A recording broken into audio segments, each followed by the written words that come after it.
Hello student, welcome to Preksha academy. তো আমরা last ক্লাসে উপমন্যু কথা পড়েছিলাম, যেটা তোমাদের ইউনিট ওয়ানে ফার্স্ট সেমিস্টারে রয়েছে। সেখানে আমরা কি দেখেছিলাম, যে উপমন্যু ছিল শিষ্য এবং গুরুকে ছিলেন ধৌম। তো ধৌম এবং গুরুর মধ্যে কি কথোপকথন হয়েছিল সেটা আমরা লাস্ট ক্লাসে দেখেছি। এর পরের সেকেন্ড অনুচ্ছেদ আজকে আমরা দেখব এবং কি কি রয়েছে সেখান থেকে আমরা আলোচনা করব। দেখো কি বলেছে। স তথেত্বক্তা পুনরক্ষদ গা, অর্থাৎ সে তথেত উক্তা পুনরক্ষদ গা, সে সেটা বলে। তো লাস্ট ক্লাসে আমরা পড়েছিলাম যে তিনি তাকে হৃষ্টপুষ্ট বলেছিলেন এবং তিনি বলেছিলেন যে তোমার যে ভিক্ষা তুমি পাও সেটা সমগ্র আমাকে অর্পণ করবে, যেটা নিবেদন না করে খাওয়া তোমার উপযুক্ত হচ্ছে না। তো সেখান থেকে দাঁড়িয়ে তিনি তার কথা কথা মতোই কাজ করলেন এবং পুনরক্ষদ গা, পুনরায় গা অর্থাৎ গরুদেরকে রক্ষা করতে উপমন্যু চলে গেলেন।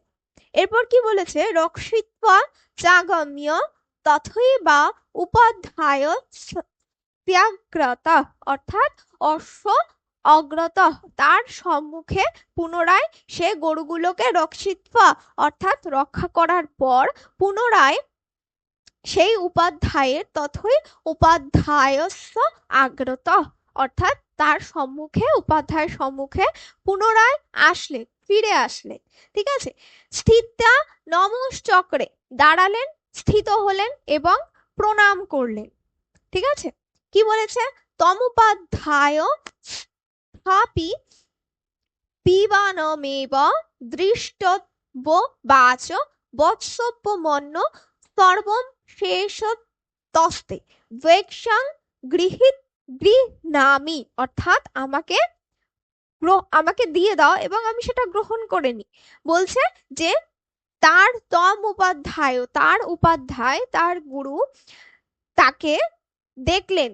কেমন দেখলেন, পিবানো মেব অর্থাৎ সেই রকম একই রকম ভাবে হৃষ্টপুষ্ট দেখলেন এবং কি বললেন, দৃষ্ট বাচ, দেখে, উবাচ অর্থাৎ বললেন, কি বললেন, বৎস উপমন্য, তাকে বৎস বলে সম্বোধন করেন, বৎস উপমন্য সর্বশেষ তস্তে, অর্থাৎ তুমি যেটুকু ভিক্ষা পাও, যে সমস্ত কিছু তুমি ভিক্ষা পাও সেই সমস্ত কিছু ভেক্ষাং গৃহ্ণামি, আমাকে তুমি দান করে দাও বা আমি সমস্তটা নিয়ে নিই।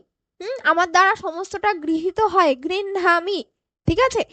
কেনে দানিং বৃত্তিং কল্পয়সীতি, অর্থাৎ কেন ইদানিং, ইদানিং অর্থাৎ বর্তমানে, কি প্রকার, কি প্রকারে, ঠিক আছে, বৃত্তিং অর্থাৎ কাজ, তুমি বর্তমানে কিভাবে তোমার জীবিকা নির্বাহ করছো। ঠিক আছে। কল্পয় স্মৃতি অর্থাৎ কাল অতিবাহিত করছো বা জীবন যাপন করছো। আবার জিজ্ঞাসা করলেন পুনরায়, স এব মুক্তা উপাধ্যায়েন প্রত্যুবাচ ভগবতে নিবেদ্য পূর্ব পরং চরামি। কি বলছে, দেখো কতটা বুদ্ধি। হ্যাঁ, কি বলছে যে স এবং মুক্ত, সে এই কথাটি বলার পরে উপাধ্যায়কে বলল, উপাধ্যায়েনা অর্থাৎ উপাধ্যায়ের প্রতি তিনি বললেন, অর্থাৎ উপমন্যু বলছেন, কি বলছেন, উবাচ মানে বলছেন, প্রত্যুবাচ পুনরায় বলছেন, কি বলছেন, ভগবতে নিবেদ্য, অর্থাৎ ভগবানকে নিবেদন করে, ভগবানকে যিনি তার গুরু উপাধ্যায় যিনি, সেই তাকে নিবেদন করছেন, যা কিছু ভিক্ষা পাচ্ছেন নিবেদন করার পরে আমি কি করছি, পূর্বম পরং চরামি, অর্থাৎ পুনরায় আমি আবার ভিক্ষা গ্রহণ করতে যাচ্ছি। তুমি তোমাকে দিয়ে দিচ্ছি তাতে কি হয়েছে, আমার কি বুদ্ধি কম আছে, আমি আবার যাব, আবার ভিক্ষা নিয়ে আসবো, সেইটা আমি খেয়ে নেব। ঠিক আছে। এরপর কি বলছে, তেন বৃত্তিং কল্পয়ামিতি, সেই যেটা আমি নিয়ে আসি পুনরায় গিয়ে সেটা দিয়ে আমি আমার কাল অতিবাহিত করি, আমি আমার জীবন নির্বাহ করি। ঠিক আছে। তমোপাধ্যায় প্রত্যুবাচ, এবার উপাধ্যায় পুনরায় কি বলছেন দেখো, বলছে মহিষা নিয়াজ্জা গুরুবৃত্তি, এই ঐশা মানে এই ধরনের যা কিছু তুমি করছো, এই বৃত্তিটা ন্যায্য গুরুবৃত্তি হচ্ছে না। গুরুবৃত্তি মানে গুরুর প্রতি তোমার যে কর্তব্য, সেই কর্তব্য তুমি তো পালন করছো কিন্তু সেটা উপযুক্ত হচ্ছে না। কেন হচ্ছে না? যে অন্বেষামপি বৃত্তপরোধং করস্যেবং বর্তমান লুব্ধ অস্ফীতি। এটা লুপ্ত হয়, ঠিক আছে? তো কি বলছে যে তুমি তুমি তো তোমার মতো করছো, যে দুবার করে আনছো, একবার ভিক্ষা করে আমাকে দিচ্ছ, পরের বার গিয়ে আহ আবার ভিক্ষা করে নিজে খেয়ে নিচ্ছ। তো তোমার তো প্রথমত গুরু কর্তব্য তোমার পালন করা হচ্ছে না। দ্বিতীয়ত তুমি যে জিনিসটা করছো, অন্যের যে জীবনযাপন বা তাদের যে বৃত্তি, তাদের যে জীবনযাপন, সেটা কিন্তু তুমি রোধ করছো, কারণ মানুষকে দুবার করে তোমাকে দান করতে হচ্ছে। যে জিনিসটা একবার নিলে যেটা থেকে যেত সেটা তারা পরবর্তী দিন খেতে পারতো। তো যেহেতু তখনকার দিনে কেউ ভিক্ষা নিতে গেলে কেউ কাউকে ফিরিয়ে দিত না, যতই কষ্ট হোক কিছু না কিছু দিত। তো তুমি এটা যেটা করছো সেটা মোটেও উপযুক্ত হচ্ছে না, তুমি মানুষের আলটিমেটলি ক্ষতি করছো, এটা জীবনযাপনে বাধা প্রদান করছো, এরকম তিনি বললেন। করস্যেবং বর্তমান লুব্ধ অশীতি। করস্যেবং মানে এই জিনিসটি তোমার রিপিট করতে করতে, যে তুমি এদিকেও মেনটেন করছো ওদিকেও মেনটেন করছো, আলটিমেটলি ক্ষতি করছো মানুষের, করতে করতে লুব্ধ। লুব্ধ অর্থাৎ লোভী, তুমি দিনে দিনে ক্রমাগত লোভী হয়ে পড়ছো। ঠিক আছে, এইটা হচ্ছে আমাদের সেকেন্ড অনুচ্ছেদ।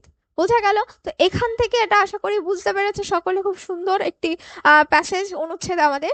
এখান থেকে আমরা যা যা ইম্পর্টেন্ট কোশ্চেন আছে সেগুলো সলভ করব। দেখো, প্রথম প্রশ্ন কি বলেছে, যে গরু চড়িয়ে উপমন্যু কার সামনে এসে দাঁড়ালেন? অপশনে রাজার, বন্ধুর, উপাধ্যায়ের এবং পিতা।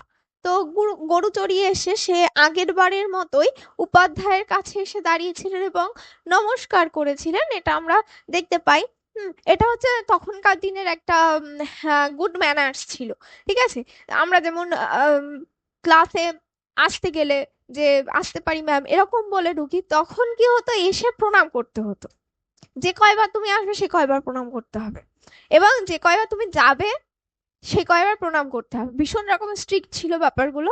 ঠিক আছে, তো এখানে কি রয়েছে, পরের প্রশ্ন দেখো, বলেছে যে গুরু উপমন্যুকে কেমন দেখে আশ্চর্য হলে? অপশনে রোগাক্রান্ত, ক্লান্ত, ক্রুদ্ধ এবং হৃষ্টপুষ্ট। তো তিনি পরবর্তীতে অবাক হওয়ার মতো কি দেখেছিলেন, যে সে তার শরীর একই রকম রয়েছে, সে যেমন হৃষ্টপুষ্ট হৃষ্টপুষ্ট আগে ছিল, এখন তার ভিক্ষা সমস্ত কিছু নেয়ার পরেও সে একই রকম ভাবে হৃষ্টপুষ্টই রয়েছে। এটা তার হজম হয়নি বিষয়টা। ঠিক আছে, এটা হচ্ছে আমাদের উত্তর হলো। পরের প্রশ্ন দেখো কি বলেছে, যে গুরু উপমন্যুকে কোন দ্রব্য উপমন্যুর থেকে কোন দ্রব্য গ্রহণ করতেন? ঠিক আছে, অপশন এ ফল, দুধ, ভৈক্ষ এবং বস্ত্র। তো তিনি উপমন্যু থেকে ভিক্ষা গ্রহণ করতেন, সমস্ত ভিক্ষা যা সে সংগ্রহ করে নিয়ে আসতো সেই সমস্তটা গ্রহণ করে নিতেন। এটা হয়ে গেল আমাদের উত্তর।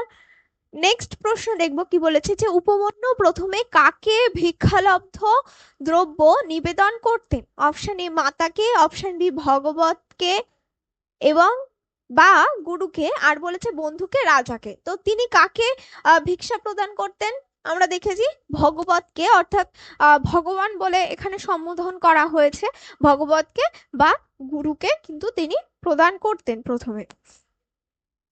পরের প্রশ্ন দেখো কি বলেছে, যে উপমন্যু জীবিকা নির্বাহের জন্য পরে কি করতেন?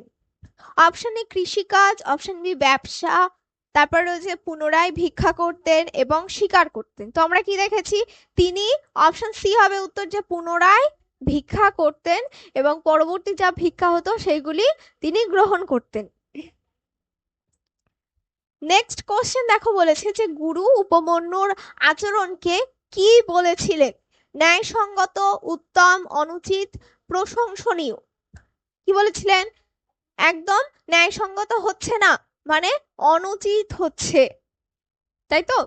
ন্যায়সঙ্গত মানে তুমি ঠিক কাজ করছো। তো গুরু তাকে কখনোই অ্যাপ্রিসিয়েট করেনি, সে তাকে বলেছিল কি, যে এটা অবশ্যই অনুচিত কাজ। পরের প্রশ্ন দেখো, বলেছে যে গুরু বলেছিলেন উপমন্যু ক্রমে কি হয়ে উঠছে? অপশানে জ্ঞানী, লোভী, দয়ালু এবং শক্তিশালী। কি হচ্ছিল? সে লোভী হয়ে উঠছিল, যে খেয়ে খেয়ে এবং ভাবছিলাম যতবার যাব সে হয়তো ততবার দেবে, এরকম একটা কনসেপ্ট গুরু বলেছিলেন, যে সে জীবনযাপনে বাদ বাকি লোককে ব্যাহত করছে এবং আস্তে আস্তে সে লোভী হয়ে উঠছে। তো অপশন বি হলো আমাদের উত্তর।